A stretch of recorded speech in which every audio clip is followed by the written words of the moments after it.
Good afternoon, everybody. It is June 11th, and I'm here again with Brad Waldman in Florida. How are you doing, Florida? Brad? I'm doing great. Good. How are you So doing?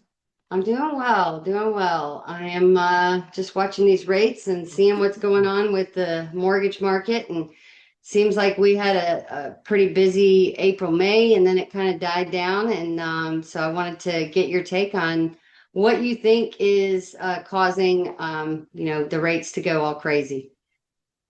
Well, inflation numbers came out yesterday. I think inflation was listed at 4.2%. Not good for the American economy. And ultimately, rates right now seem to be tied to inflation more than anything else. If inflation numbers keep going up, the Fed doesn't seem to want to cut rates no matter who's in charge over there. And at the end of the day, the American economy is suffering as a result of the higher rates. But I think the train of thought is keep the rates high, prevent the real estate from appreciating too rapidly in value. That's actually a good point. And, I think that inflation and employment are the big things that the factors that the Fed looks at in order to decide whether they're going to lower or raise the federal funds rate. A lot of people have that misconception that when the Fed lowers the federal funds rate, that mortgage rates lower, but it actually can have the opposite effect sometimes.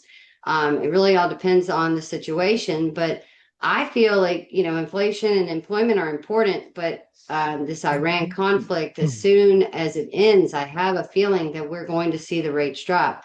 Um, there's a lot of economists out there saying that, if we see the war end, say next week, which likely not going to happen, then we could see rates drop as much as a quarter point.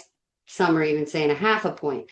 Now, if you recall, what was it, early March, we were, sitting closer to the 6 mark than we were to 7, like we are right now. So, um, I do believe that the Iran conflict, the oil prices all go into it, but it's amazing how much knee-jerk reactions you have with just news reports, headlines. It used to not really affect us the way it seems to now. Do you agree?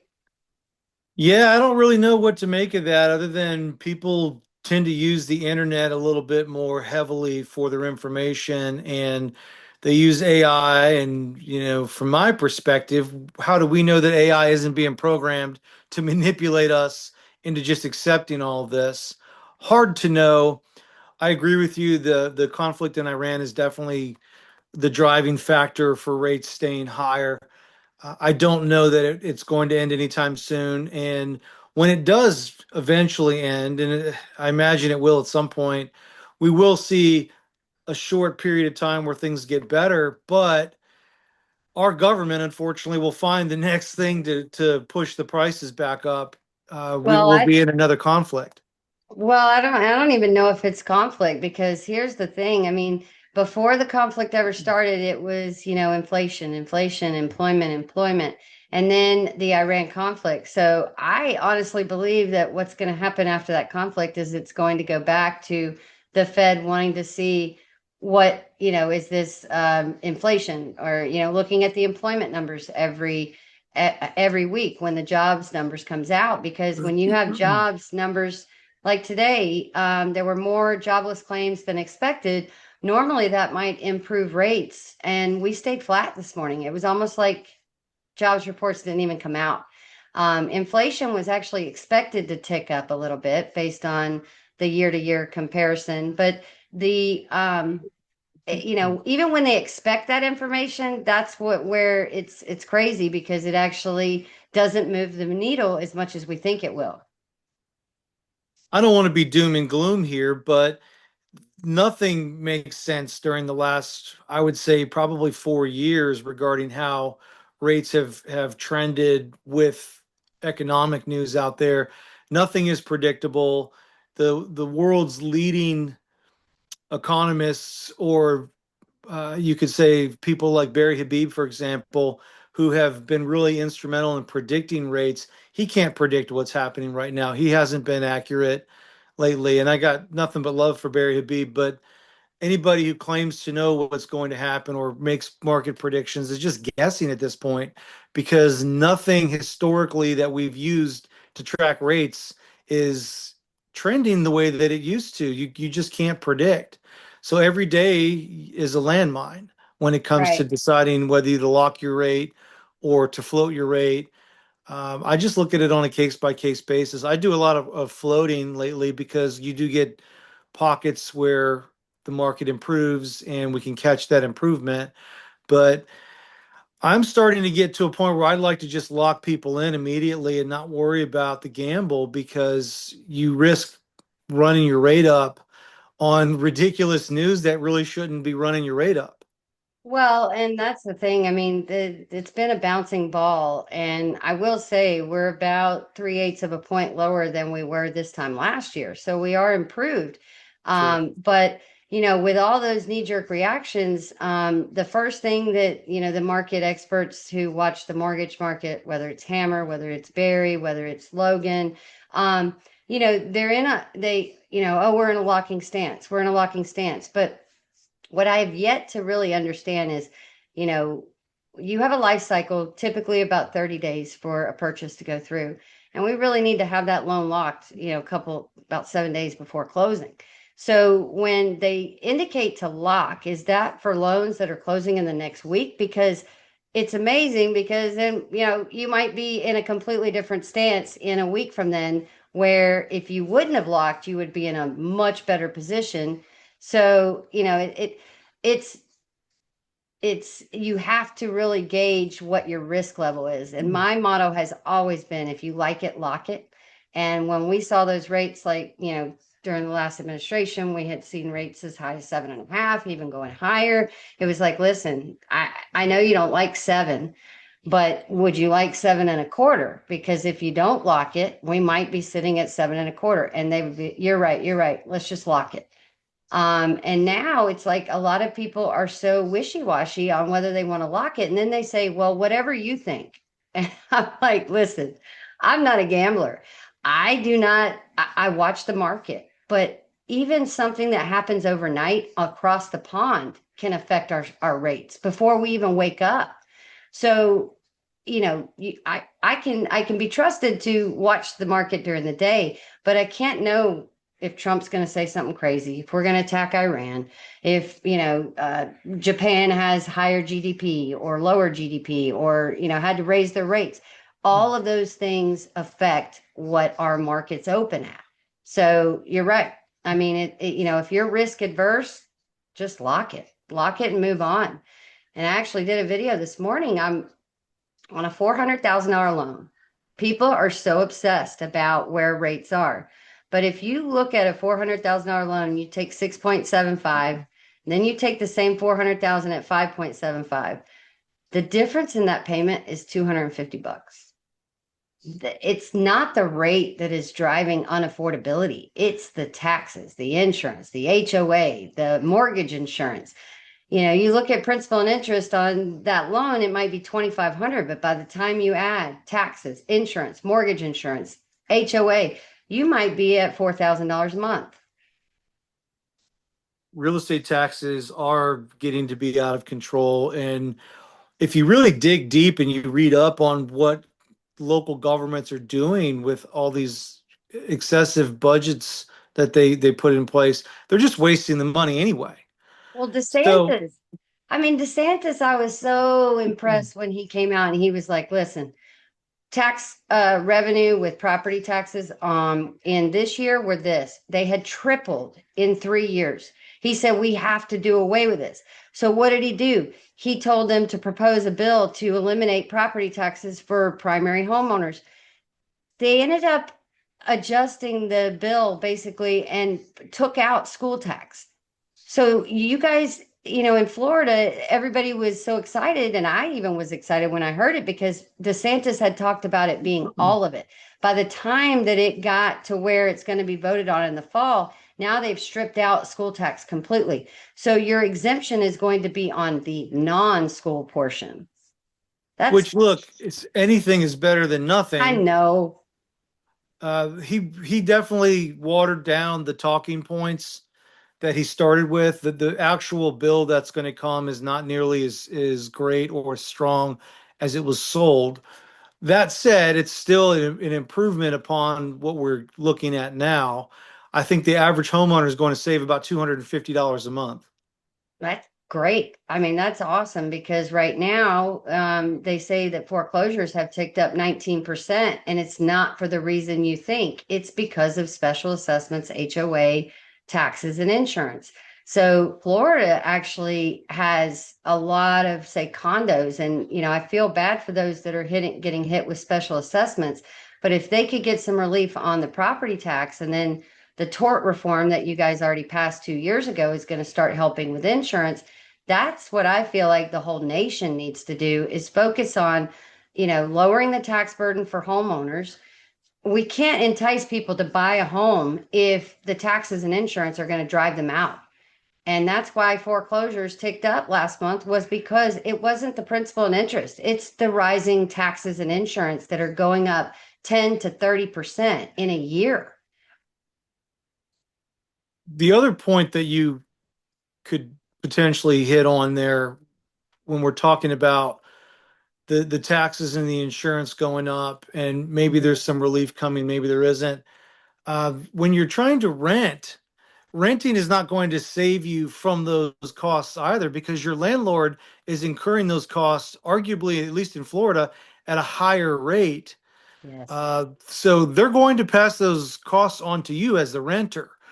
As the Hmm. tenant, you're going to pay that landlord's increases. So nobody is safe from housing increases. And the only advice I can give to any sane person out there is you're going to have to cut your discretional spending on luxury items, on purchasing new cars, on eating out, on spending money out there in the world. And unfortunately, that's going to hurt other businesses. It's going to hurt the economy overall because jobs and everything are tied to spending. If you're not spending the same amount of money as you would at Walmart or Home Depot or at the local coffee shop, they're going to cut employees from the workforce. Yep. So it's a vicious cycle, but at the end of the day, my advice is to save yourself, cut your discretional spending, keep it to the basics. I mean, in my household right now, we make sure we make the basic bills, the power, um, the mortgage Mortgage. payment, and groceries. And the kids have a couple of extracurricular activities, gymnastics, sporting, that sort of thing. But other than that, we're not really out buying new clothes. We're not looking at buying a brand new car.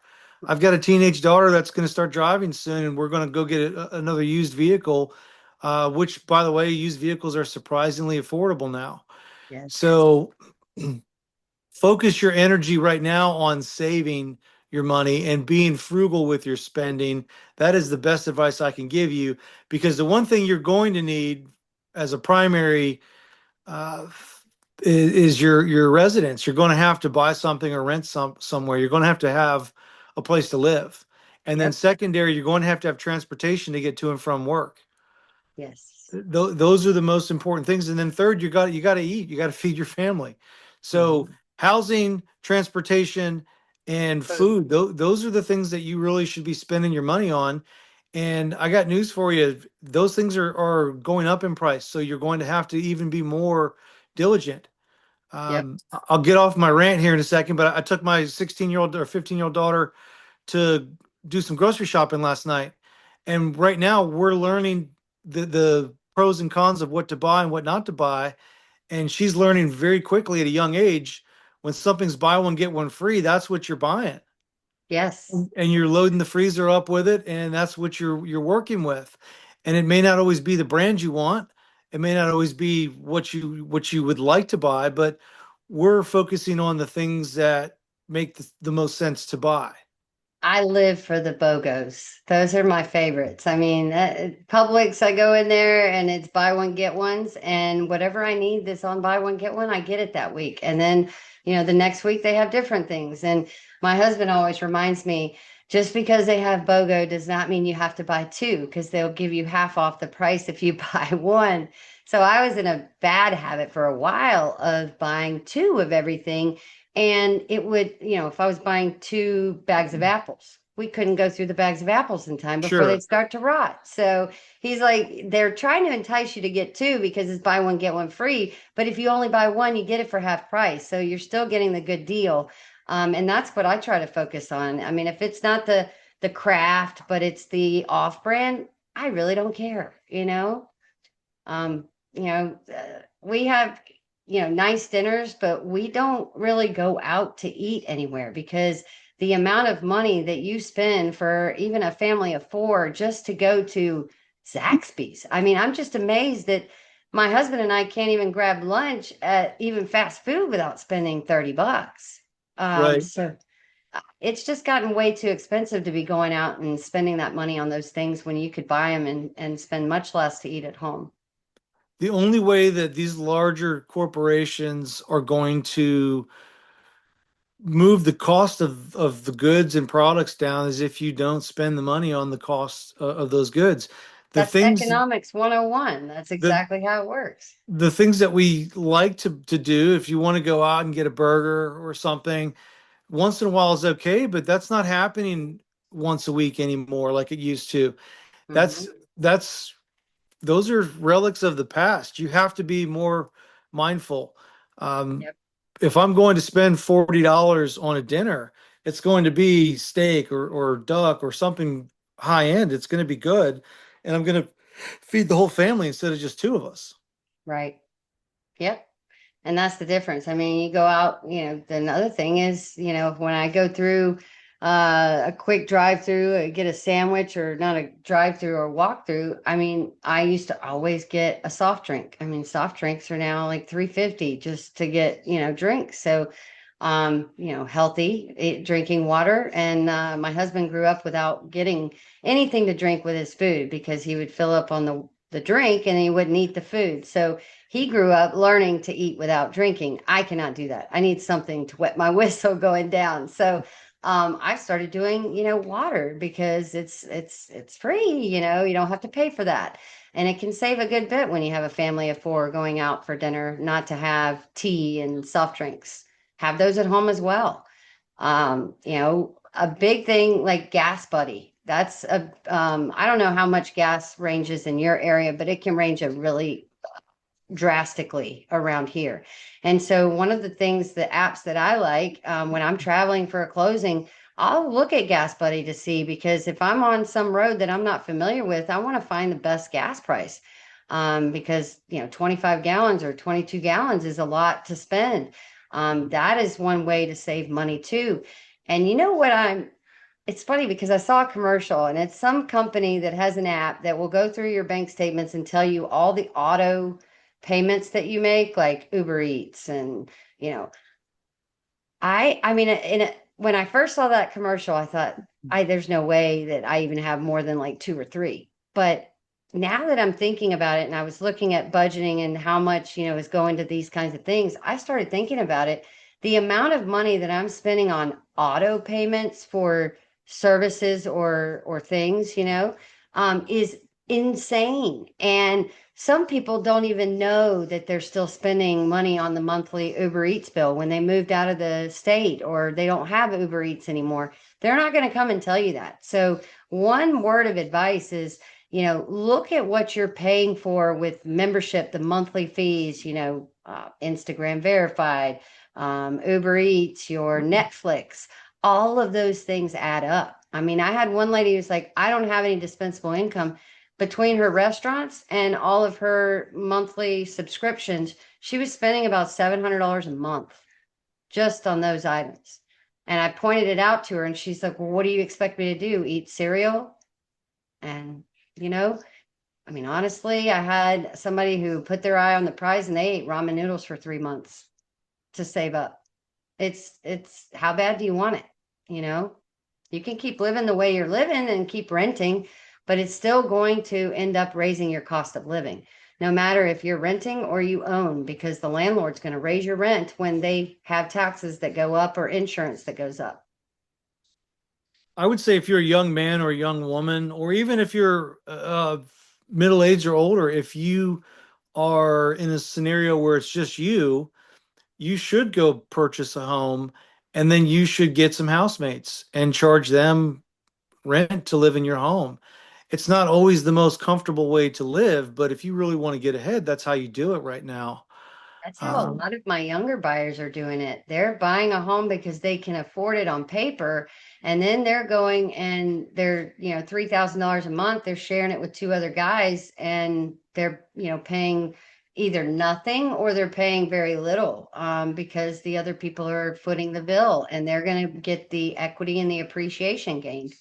It's really This smart. doesn't work. This doesn't work when you have children, obviously, but if even if you're a married couple, you can put yourselves in a situation where you buy the house you want and you get a housemate. It's not ideal, and I'm not saying it's a permanent fix, but it definitely can get you through some tough times.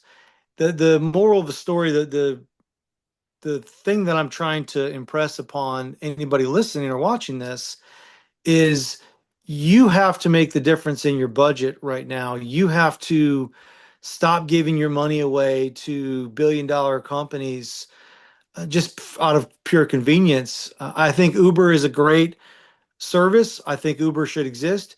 Uber Eats is ridiculous.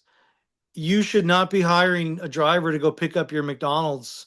You shouldn't be eating McDonald's anyway to Right. begin with, but you should not be hiring somebody to go pick up your food and bring it to you.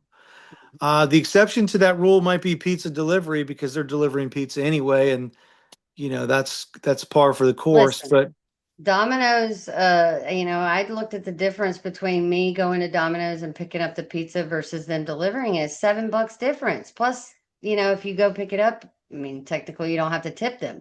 So, I mean, that could be another pizza. sure, could we pay for convenience in American culture, and it's gotten to a point where we're doing it now on credit. We're not even able to afford the convenience Because with everyone wants to keep up with the Smiths, you know? right. That's the Focus sad on thing. focus on your house. Focus on your kids' activities. Focus on making sure that you can pay for groceries. Well, and one of the first deals that I ever did in DC, and DC is 10 square miles and it's really expensive. But the first loan that I ever did in DC was a married couple and another guy. And I thought it was the weirdest thing, but it was a row home that back then when the average you had a conforming loan limit of 417,000, and this young couple and the guy were buying a $790,000 row home. And if they didn't have the third guy income, they would not have qualified for this. So they actually lived together for, I think it was about 6 years. And I did one refinance for them. And then they ended up, they had a child, the married couple, and decided, hey, we're wanting to kind of have our own space now. So we're going to sell and buy something else in Arlington. And so they did, and they ended up qualifying. And I guess Guy took his portion when they sold and moved on and bought his own house. I don't know exactly what happened to him, but it's been happening like that. It's just, it was a lot less common. But now that the prices are what they are, I'm even having multi-generational buyers like grandma and son, and they have kids, and it's going to be, three generations living in one home. And when you do that, you actually can afford more house, because if grandma's got to have a house, mom and dad have to have a house, and kids are growing up living in the house, you could actually buy a much bigger home that has space and privacy for everyone, instead of having grandma buy a home and then mom and dad buy a home. And that just makes a lot of sense. And I don't know if you're getting the calls. COVID really started the whole conversation, but I am getting probably 5 calls a month about wanting to build a family compound, like 5 homes on one big tract of land. And I have to explain to them how that it's feasible if you want to do it yourself and build it from the ground up. But no one is going to do a construction loan on 5 homes on one lot. Where are you going to find the comparables? no, that's a pipe dream. That if you have cash, you can do whatever you want. But if Yes. you're borrowing money, that's just not viable. And That's you watched a YouTube video of somebody who had a bunch of money that did that. That's not reality. Your better bet in that scenario is to go buy a quadplex, a 4 unit property where everybody can have their own space, maybe. I don't have all the answers. I do agree that multi-generational living is probably the wave of the future. That's what people in other countries do. That's a common practice abroad. That's how you save money, and that's how you build equity in a property that maybe you wouldn't be able to afford on your own. The trade-off is you're living with your family constantly. You never really get away from them, but that's okay. That might be what needs to happen.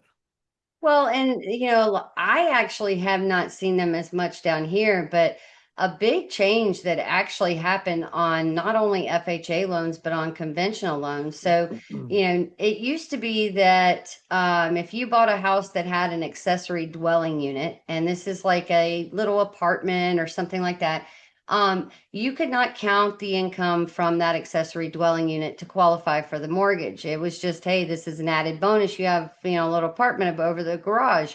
Well, now they allow you to offset the mortgage payment with the average, rent on that ADU so that you can rent it out when you buy the property.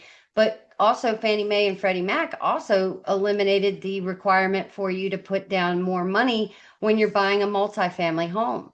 And I know up in the Northeast, multifamilies are huge. I don't know how big they are in Florida. They're not as big down here in Georgia.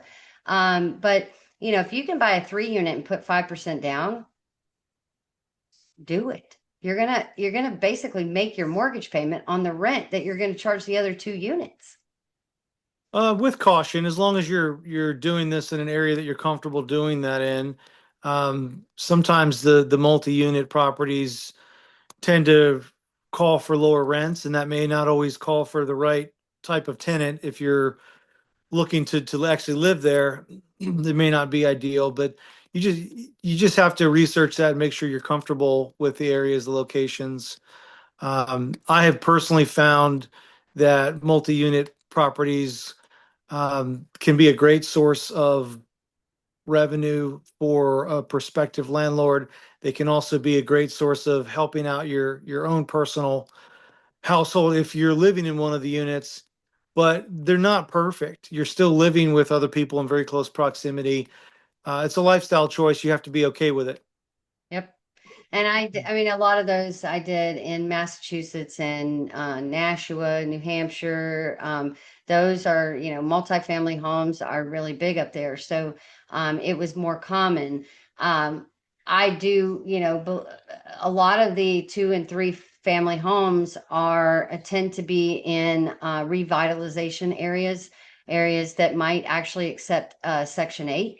And that's, there's this guy on TikTok that's like trying to entice all these people to go out and buy homes and rent them to Section 8. And it's great. But you have to think about the other risks associated with even having a rental. I mean, whether it's a Section 8 home or not, Section 8 basically guarantees the rent. So, when you rent to someone who's getting Section 8 assistance, you are going to pretty much be guaranteed that you're going to get the rent payment. But the caveat is maybe they don't stay 3 years. Maybe it's every single year. Maybe you're having to replace the carpet every single year because you have a renter every single year. These are, pros and cons you have to think about when you're evaluating whether it's a good investment. People like Brad, who are very familiar with the areas that he specializes in, he can pull up, and really dig deep. I can do the same. Working with a realtor is so important. And I have people that call me, and there's people who do, sell a home and they sell it to someone they know and they buy it and they don't have a realtor. That's fine. It is what it is. If that's what y'all choose to do, then there's no representation on either side. But if you don't know the seller and you're going out to look at regular homes, the last thing you want to do is call the listing agent, because the listing agent has no fiduciary responsibility to you as the buyer. Their responsibility is to the seller because that's their relationship. So if you think about it, how can a listing agent look out for your best interest as the buyer and also look out for the best interest of the seller? So my, biggest advice when I have somebody who's jumping in is that, use me as your financial guru, the person that's always going to look out for your best interest. But you also need to use a buyer's agent who is actually going to look out for your best interest because the listing agent can't. I'm going to give you a story on that exact topic that I've seen here in the last week or two. Actually, goes back about a month. So about a month ago, I had a prior client refer me his neighbor who was renting a property, and she called me, and I pre-approved her, and we looked at the numbers, and we came up with a strategy for her to get financing, no problem at all, to buy the house that she lives in. Hmm. The landlord management company is also the owner of the property, so he's a real estate agent. And she wants to buy the house. She has to buy the house because she's got a trampoline and some other things. And the insurance company, I guess, went by the house and said, you can't have that stuff up. So the landlord said, you got to take all that stuff down, but I'll sell you the house. So we get all our numbers together, and I base the numbers on what the house is valued at, pulling the data because she doesn't know what he wants to sell it for. I asked her, what's the sales price going to be? Well, I don't know. He won't give me a number. Well, that's weird. Okay. Well, give me his number. I'll call him up and I'll let him know you're pre-approved and I'll get the ball rolling on this. By the way, I think you probably should consider hiring a real estate agent to represent you. No, I don't know. I'm already in the house. I don't need somebody to go show me houses. I've already, done that. Well, what about negotiations? Well, we're going to see what he says. And I said, okay, well, I'll help you out as best I can.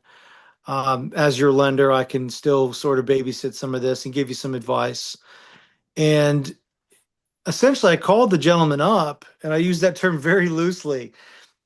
He wanted $315,000 for a two-bedroom, two-bath home that has, I would say, a perceived value of somewhere around $205,000. Oh my God. And I just laughed. Without hesitation, I laughed, and I didn't mean to be rude, but it was just comical to me that this guy thought he could get that much money. And Right. I said, Jeff, with all due respect, like, I don't know, this house is never going to appraise for that. You're just going to get under contract. Not that this client can afford that much, but if you get under contract, it's never going to appraise. So what are we doing? This guy clearly doesn't sell a lot of real estate. He just owns property. He manages his own property under the real estate company that he runs or owns or works for. Anyway, the short version is I called her up and I told her how much he wanted, and she was floored. And I said, you need to call your friend who's a real estate agent and go look at more houses. Yes. Okay, okay. Well, fast forward 2 weeks, that doesn't happen. She ends up having that friend write a real estate offer on the house. The real estate agent that owns the house says, no, I'm not going to accept this offer. They end up writing a contract for 225 on this house that's only worth about 205,000 max, in my opinion. But Mhm. anyway, they cut her real estate agent out. He threatened her, I'm going to evict you if you don't do this by my terms. You're going to use the lender that I want you to use, the title company that I want you to use. You don't get to have your own real estate agent. And if you don't agree to all these terms, I'm going to evict you Evict. from the property. And by the way, that 225 sales price is fine. If you want closing costs at $10,000, we're going to add it to the price, 235,000. So she calls me up and, she's asking me questions and I looked at the mortgage stuff that the mortgage lender gave her, and the mortgage lender is doing a fine job. I mean, I hate to lose out on the opportunity, but he's offered her a great rate. The loan terms seem to be perfectly fine. It seems like the loan guy's doing his job, so I've got nothing to really complain about there, other than I've been cut out of the transaction. But I reminded her that you don't have a voice. I asked her when she's doing her home inspection. She says, I don't get to do a home inspection. So you've been living in the house, so you know that the house has issues, including from storm damage not that long ago. I said, what are you going to do? She said, well, I don't know. I think I'm just stuck. I don't want to have to move. I'm like, The house you live in is not that great. It's not a great house. You're overpaying by 30 grand at least, if it will even appraise. I suggested to her to call her friend who is a real estate agent and help navigate getting out of that contract and going to look at other homes and taking her chances with a different home on the market. What So happened?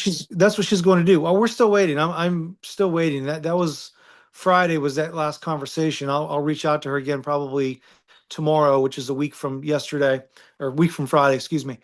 And I will inquire where she's at with it. But I believe she's going to try to buy the house, and I think they're going to get stopped on an appraisal. And there's really nothing I can do to help her. The one saving grace that she has on the whole thing is that he did not require an earnest money deposit. He has her rent deposit, which I imagine he'll keep regardless of what happens here. But at the end of the day, she's making a terrible decision by not having representation. And admittedly, she has confessed this to me. She's just not sure what to do. Yeah, And I gave her the best advice I could give her, but what can I do? I'm out. I'm out of the equation. You have no exactly. buffer.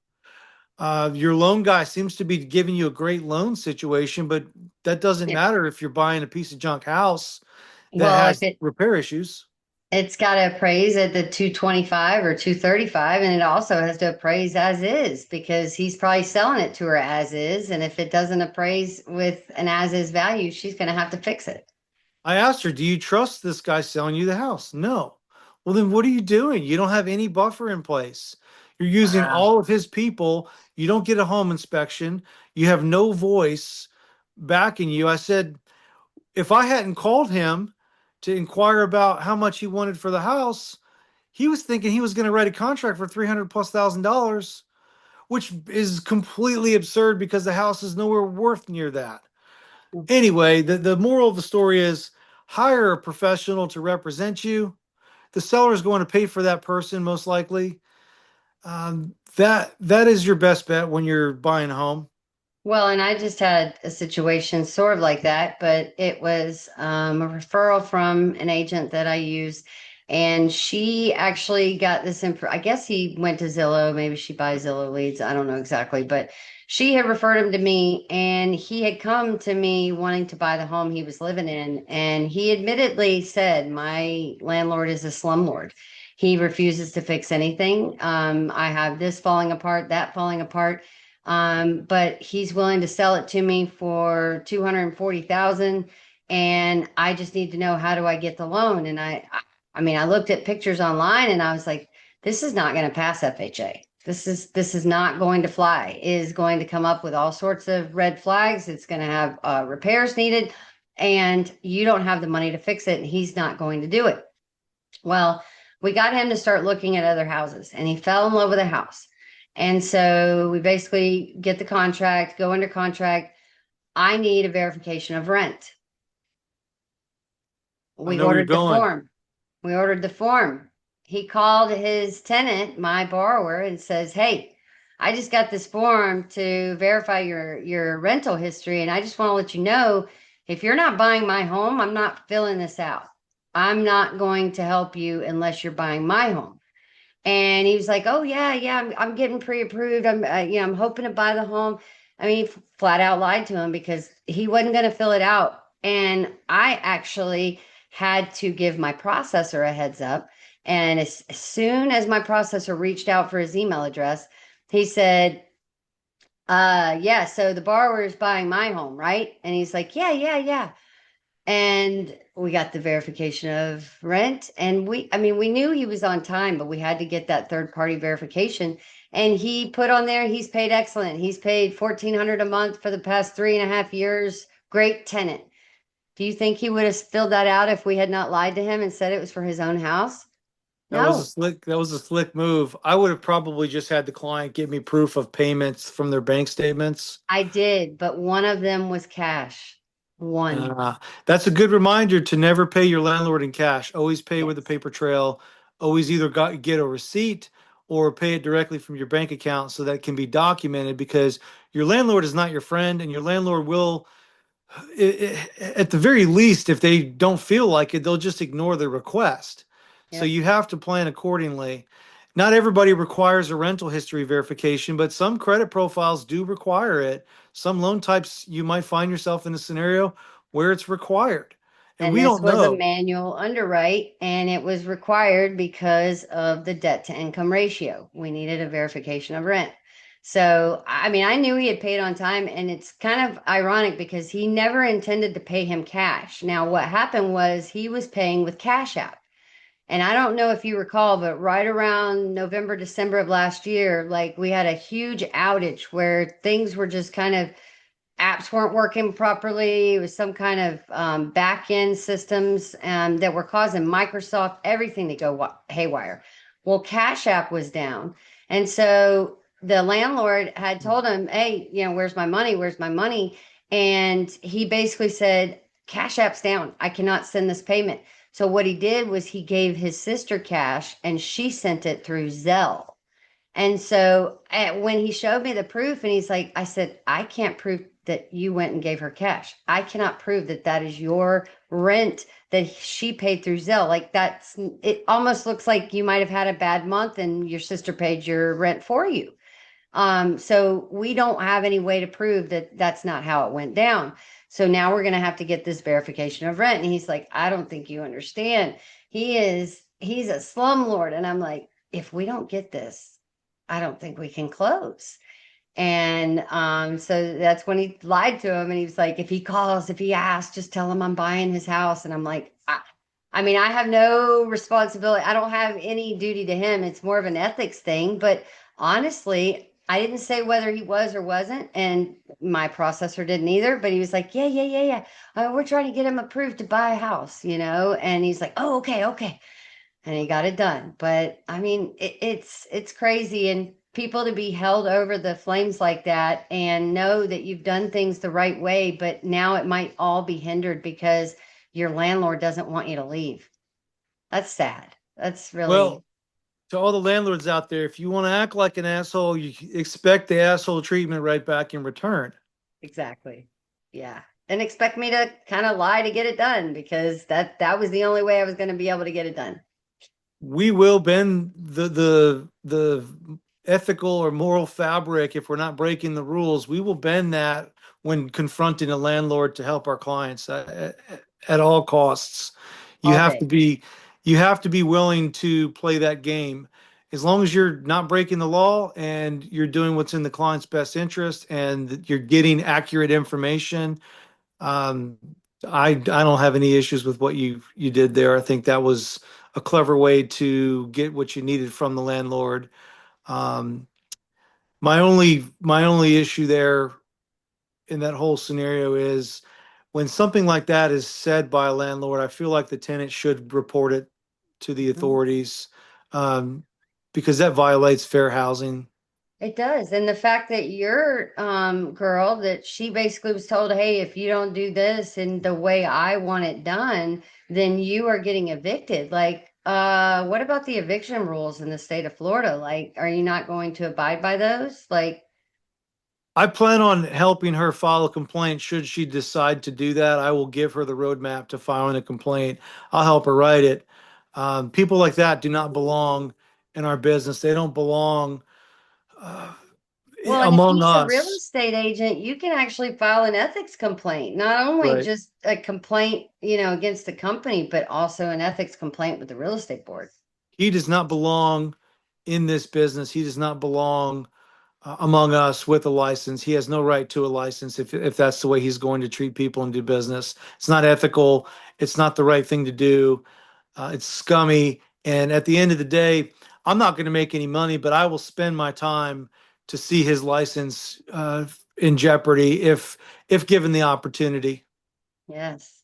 Well, and that actually brings up another thing about unethical people. And so, whenever we close a loan, the first thing that my clients get after closing is they get these little postcards or letters saying, urgent, we've been trying to reach you. We're last request, or this is, do not ignore this. And it's basically saying mortgage protection. And anytime I see that, I automatically I'm like, that is mortgage protection insurance. That is insurance that if you die, they'll pay the mortgage off. you're better off buying life insurance. Don't call them back. Don't, it's not from Alcova, but the amount of unethical lending companies out there that are sending out letters. Basically, I had one 2 weeks ago that had an NMLS number for the company that did not exist. Mm-mm-mm. I mean, the amount of regulations that the mortgage industry has, and these people can fly by night and offer my client a 4.25 rate and promise that she's going to skip 3 payments. And then they put an NMLS number that does not even exist. The company was actually I don't know if they got a cease and desist, but they are administratively dissolved. They basically went out of business, and they're still using the NMLS number for that company. Yeah, there's a lot of shisty stuff that goes on out there. When Yeah. you buy a home for the first 6 to 8 months, you're going to receive a lot of junk mail. And it's because these companies go down to the courthouse and they pay for the records, or sometimes it's public record, they can just get it for free. They get a list of all the people that just bought a house, and then they spam mail you with the hopes that they can catch a few people off guard or get a couple of sales off of people that are thinking they're getting something that maybe they're not really sure about what they're buying. At the end of the day, always call your mortgage lender or your real estate agent with a copy of the document in hand, or send a picture. I get people text message me Text. pictures all the time, and Yes. it's easy for me to just look at it and say that's junk mail, throw it Shred away. it. Yep, shred it or keep it. And that's how I tell people. I say, listen, I don't care if it's 5 years after closing. If you get something that you're concerned about, text me a picture of it. I can tell you in 2 seconds if it's junk or if it's important. And that brings up another very important thing that I know that people don't like. I hate to call on people because I don't want to feel like I'm bothering them. But there is one thing that everybody who owns a home should always do, and that is to touch base with your mortgage professional. If, there are things that change in your life. There are, possibility of maybe dropping mortgage insurance on a conventional loan. I mean, I actually look out for these things, but if you're not talking to your mortgage professional annually about where your assessments are going, how much did your insurance go up this year? We cannot assist you on how to get, how to help those situations if we're not aware. So I do annual mortgage checkups with my clients, and I'm always happy to sit down and do one with you at any time. Even if you're not my client, I'd be happy to sit down with you and look at your mortgage information. Brad does the same thing. But right now, it is tax assessment season in Georgia. There are a lot of my Metro Atlanta homeowners that are starting to receive their assessments. I got a call yesterday that the assessment had gone up $40,000 in value, and it went up 40,000 last year. So in 2 years, they have seen an $80,000 increase in property tax assessment, and that has caused their taxes to go through the roof. I have ways that I can, obviously, if you work with an agent that we work together with, I can actually put you in touch with the agent to pull some comps and see where, if that is really overassessed. I have a tax guy who just appeals taxes. He is a lawyer and he does tax appeals in Metro Atlanta. I've used him twice in 6 years. He got me a 3-year freeze on my primary and my rental home both times. So he is somebody that I keep in my back pocket, and I'd be happy to give that information to anybody. If you're wondering if there's somebody who appeals taxes, look for a tax appeal lawyer. Lawyers know what they're doing. They go in there, the commissioners know who they are, and they oftentimes will just, yep, nod and say, okay, because they know that they know their stuff.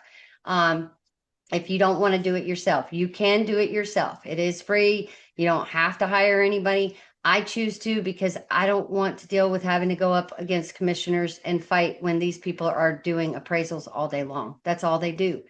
So I, can talk to you about how to get your insurance premiums down. We can talk about how to fight your property taxes. Are you getting the right exemptions? If you're a veteran and you have 100% disability, if you're the surviving spouse of a veteran, all of those things, you might have county level exemptions that are available to you that you may not even know about. So unless you give us a call and let us know, or, sit down with us and let us look at what happened this year with your property taxes and insurance, we really don't know that you need the help. So please reach out. If you see that your payment is going up, or your taxes, your assessment is high this year, I'm always here for you. Brad is always here for you. We like to help people even when they're not our clients. We are a wealth of knowledge. Obviously, we get paid when we close the deal. The lender pays us when you close your loan with us. But we are always willing to help somebody who might need assistance, who their loan officer just, doesn't want to explain it, or doesn't know how to explain it. I do lots of pro bono calls. I always have, I always will. At the end of the day, that comes with the territory. That's part of what we do. Yep. People call and have questions, and I'm not always going to be in a situation where I can help them get a loan, or maybe it's the call doesn't even pertain to them doing a loan. But I like to just be helpful and give people information, and do what I can to put good out there, and the good always finds me in return. I always find that I'm rewarded for those kind acts. That's right. And that's why I do what I do. I mean, it's not about bettering my pocketbook. It's about bettering your life. And, if it's a 10-minute conversation that's going to give you the knowledge and the information that you need to better your situation, then I am more than willing to help you. There's a lot of people out there that are just going to try to sell you on what's going to benefit them. If you're going to refinance and you're looking at a closing disclosure that says you're going to pay 3 points, you might want to rethink that. I mean, it all depends on your situation, but rates are going to come down. There's a lot of very slow lenders out there that are trying to entice business, and they're dangling low rates, but it's not the low rate. It's what you pay for that rate that matters. If you have to pay $60,000 for a lower rate, and it's only going to save you, $1,000, that means it's going to take you 60 months to break even. You have to think about those things. That's a pretty drastic example. I don't know anybody I paying know. 60 grand in points, Let's but say 6 grand on a $200,000 loan. That's 3 points. I mean, do right. you want to pay 6,000 if it's saving you $100 a month? That's 60 months. If it's, I mean, a lot of people in that, category, a $200,000 loan, I mean, sometimes even dropping your rate a point, it may not impact you as much as you think it's going to be. And, one of the things that I get oftentimes are, elderly people or older people who have paid on their loan for 20 years into a 30-year fixed. And yeah, they might have a higher rate, but at this point, you're paying principal, baby. It's all principal at that point. You've got 5 years left on, or 7 years left on a 30-year fix. It would be a hindrance to refinance you into a new 30. The Yeah, only in reason. that case you go maybe to a 10. Yeah. Yeah. I mean, if you need the savings, obviously we can do it. But there are companies out there that will lie to you and tell you why it's a better deal to go and do that. And you're basically going back into a front loaded interest loan. Unless you absolutely need the money or you absolutely need the savings, extending the loan is going to do that. But don't let anybody lie to you and tell you the reasons why it's so beneficial when you've already gotten done paying all the interest. And people who don't know, mortgages are front loaded with interest. And Brad and I have talked about this. We want to change that. We would love to restructure mortgages so that they are not like that, because the banks actually win big in your first 5 years because you're paying mainly interest. So, that's my point, is that when you're 25 years into a 30-year fixed, you've paid all the interest. Just stick with it. We'll figure out another way. There are a lot of sharks out there that do this for a living that are just trying to make a dollar. And at the end of the day, it's hard sometimes for you as a consumer to sniff that out. So it's always good to get a second opinion if what you're hearing sounds too good to be true, or if it maybe feels too salesy, or like you're being pitched too hard, or the salesperson is aggressive. At the end of the day, what Lindsay and I do, this is a sales job. It is based on what you sell and what you close. it's important to work with people that are not going to lie to you to get a sale. Now, Lindsay will lie to your landlord. She's just not going to lie to you. I will. I will in a second. And so will Brad. Brad will lie to I your landlord. I probably will lie to your landlord and And help you. he'll call him too. He'll put him I on the will spot. I will call him and put him on the spot, and I will probably help you file a complaint if needed. Yep. And I mean, I don't like to talk about realtors in a negative manner. There's great realtors out there that have had a hard time. But please, for the love of God, please stop using your aunt's grandma's sister's friend who swears she knows everything about real estate but hasn't closed a real estate deal since 1998. You got to work with somebody who is familiar with the markets and what's going on. And I have had to drag loans from the beginning to the end because agents don't know what they're doing. And, they're in it for the paycheck. They don't care what the house condition is like. They don't care. They just want that paycheck. And me, it's a lot of stress on me as the loan officer because if I'm working with agents that don't care or don't know what they're doing, I'm having to basically keep everything in line so that we don't miss deadlines. And it's a lot, and you need somebody on your side that actually knows the real estate side, has the license to protect you and to represent you. I think the consumer out there now is able to get access to better information, and I think people expect more than just a person that's going to go open a door for them and show them houses. They want somebody who understands what's going on with the market. They want somebody who has basic negotiation skills, and they want somebody who is not going to just sell them a house for the sake of selling them a house. And you can do your own litmus test as a consumer on that. You can ask pointed questions and you can get to the bottom of the incentive of the people you're working with. Just ask the questions and make sure it's a good fit for you. Exactly.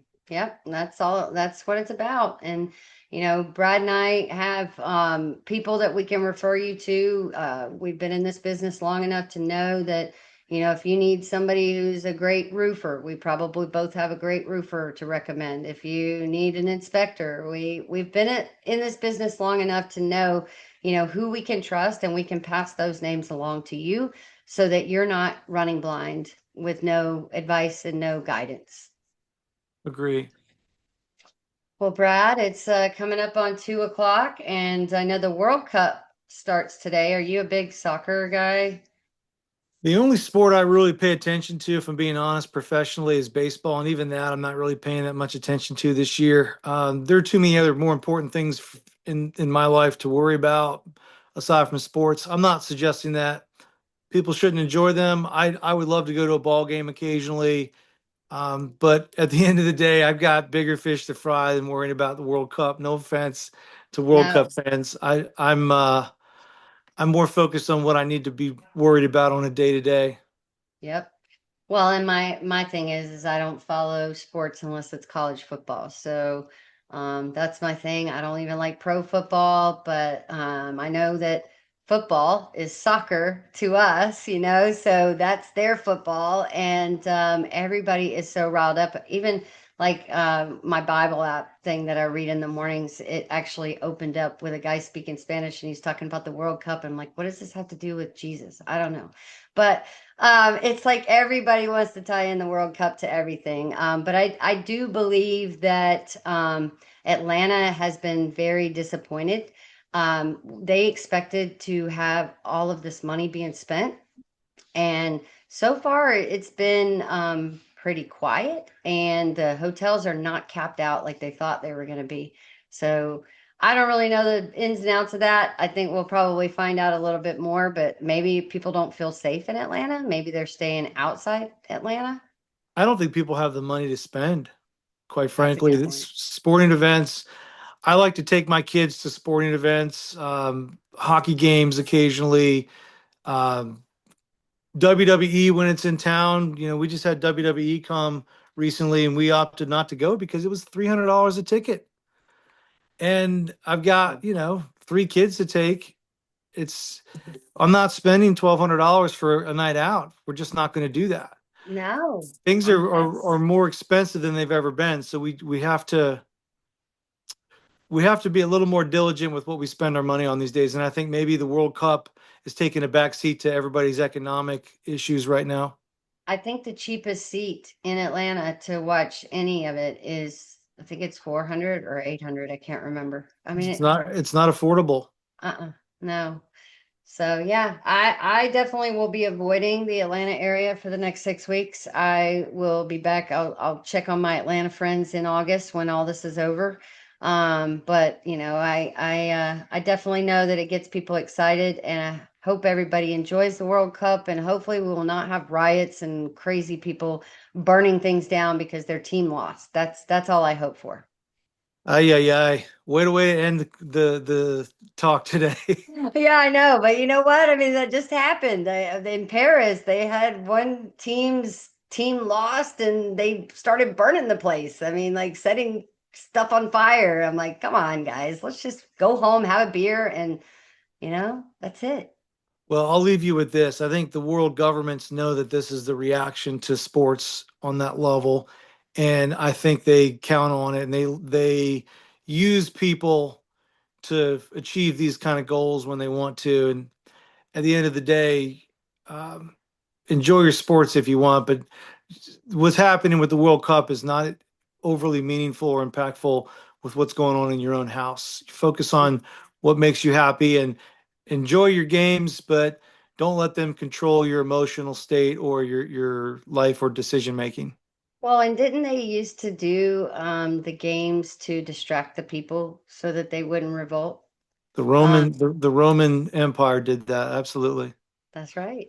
Well, So, this day and age, people revolt regardless, but they don't revolt against the government necessarily. They just revolt against each other and against property.